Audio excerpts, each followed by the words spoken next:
Archaeologists unearthed centuries-old human remains near the Sudanese-Egyptian border, in what was once the kingdom of Nubia. The soil there naturally supports tetracycline-producing bacteria, and much of this region has been flooded following the damming of the Nile River. Researchers now believe the ancient Nubians harnessed these bacteria to brew a thick, sour beer containing tetracycline, a potent antibiotic usually associated with modern medicine. In the early 20th century, many believed that advanced medicine was largely the domain of Europe and the Near East. Yet centuries before Hippocrates, ancient African physicians catalogued diseases, performed surgeries, and even dissected human bodies to learn about anatomy. The Greek poet Homer famously wrote, "In Egypt, the men are more skilled in medicine than any of humankind." Later, Greek writers like Herodotus journeyed to the Nile Valley and admired its advanced healing sciences, praising Egyptian doctors for their surgical prowess and therapeutic understanding. Egyptians themselves often credited even earlier roots, pointing southward to Kush and the wider territory of Nubia. Over time, the region produced many intangible gifts, including the antibiotic beer only recently rediscovered in modern times. Tetracycline, a potent antibiotic, is ordinarily tied to the modern pharmaceutical era, having been identified in the 1940s. So how did an ancient population end up consuming it? In 1975, while studying the bones under ultraviolet light, anthropologist George Armalagos of Emory University noticed a yellow-green fluorescence, an indicator of tetracycline among modern populations. At first, he dismissed it. By 1981, Armalagos released findings suggesting that the Nubians had possibly used tetracycline on purpose. Critics countered that the fluorescence could have come from decomposition or other post-mortem processes. Proving the fluorescence was indeed tetracycline took years. Mark Nelson, a medicinal chemist at Paratech Pharmaceuticals, eventually used a highly corrosive acid, hydrogen fluoride, to dissolve the bones, extract the tetracycline, and confirm that this was the real deal. This definitive demonstration finally settled the debate, suggesting the Nubians not only had traces of tetracycline, but actively consumed it. That they were using tetracycline consciously before the Europeans, that they were the first people to have standardized medicinal doses in Egypt, a socialized medicine. I thought tetracycline was a relatively modern drug. No, 14 centuries ago, they have found Africans using the tetracycline. They found the yellow-green flash in their bones. And they found where they were using that tetracycline, there's the lowest incidence of infectious disease in an ancient population. Do they know how it was administered? No, they found it first in their grain bin, so that it may have started as an accident, but then the Africans became aware of it and started to use it in medicinal doses. In 2010, the American Journal of Physical Anthropology published groundbreaking research revealing that the bones of ancient Nubians, people who inhabited what is now northern Sudan, contained remarkably high levels of tetracycline. Chemist Mark Nelson and anthropologist George Armalagos of the Emory University spearheaded a study of skeletal remains dating from about 250 to 550 CE. They found consistently elevated concentrations of tetracycline in the bones, implying long-term routine exposure. Since tetracycline is typically produced by a soil bacterium called Streptomyces, the team concluded these ancient Nubians must have included the bacterium in their diet. But in what form? The answer lay in the art of fermentation. Ancient Nubians brewed a special beer using grain that was likely fortified, rather than just contaminated, with Streptomyces, which thrives in the warm, arid Nubian climate. The golden hue of Streptomyces colonies would have floated on top, promoting its growth.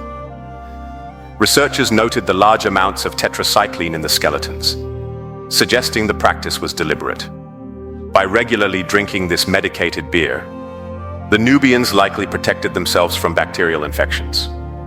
In contemporary terms, it was somewhat similar to maintaining low-dose antibiotics on a routine basis. Another question soon followed. Were the Nubians ingesting tetracycline by accident, forced to rely on moldy grain during famine? Armalagos initially thought so, but when analyses showed that 90% of the group's remains carried tetracycline, and in such large quantities, it became clear that this wasn't a sporadic or coincidental occurrence.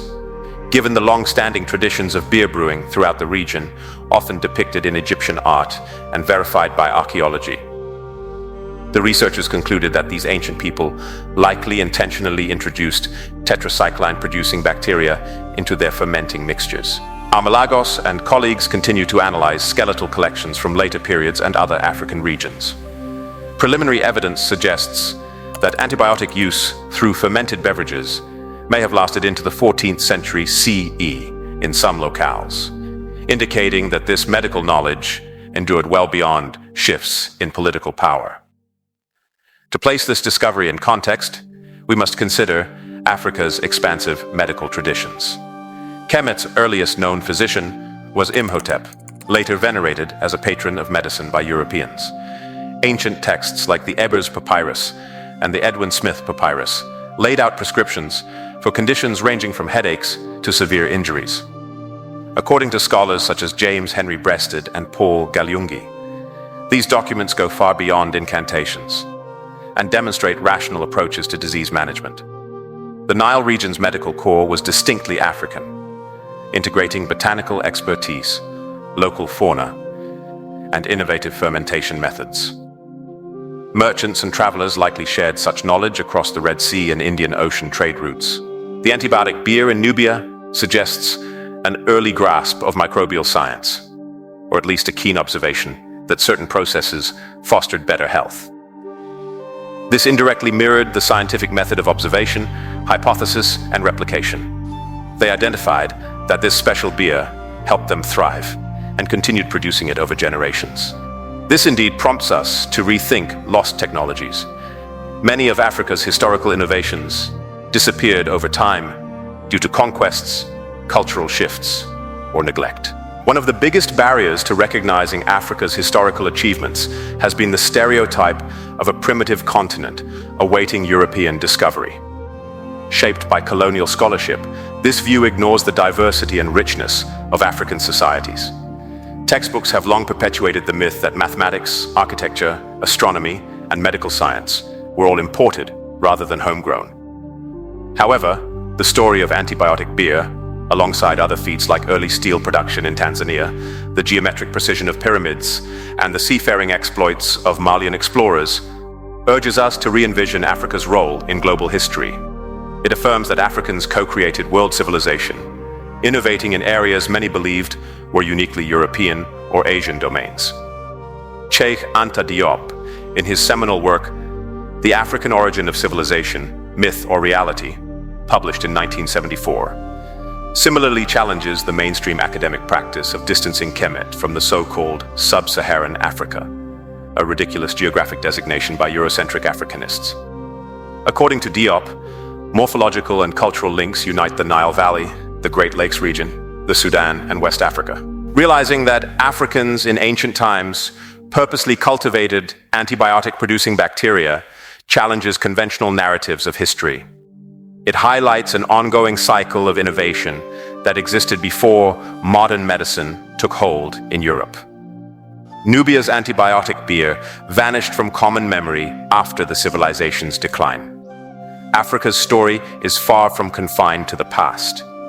Contemporary African brewers still use about a quarter of their grain to make beer, following a tradition that stretches back thousands of years.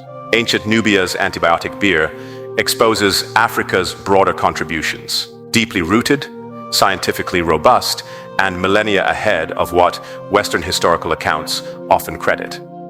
This discovery reaffirms that in the early epochs of humanity, Africa was a leading force in medicine and numerous other fields. Thank you for joining us in exploring this remarkable chapter of Africa's medical heritage. If this story resonates with you, please like, share, and subscribe for more content that highlights our continent's pivotal place in shaping global civilization.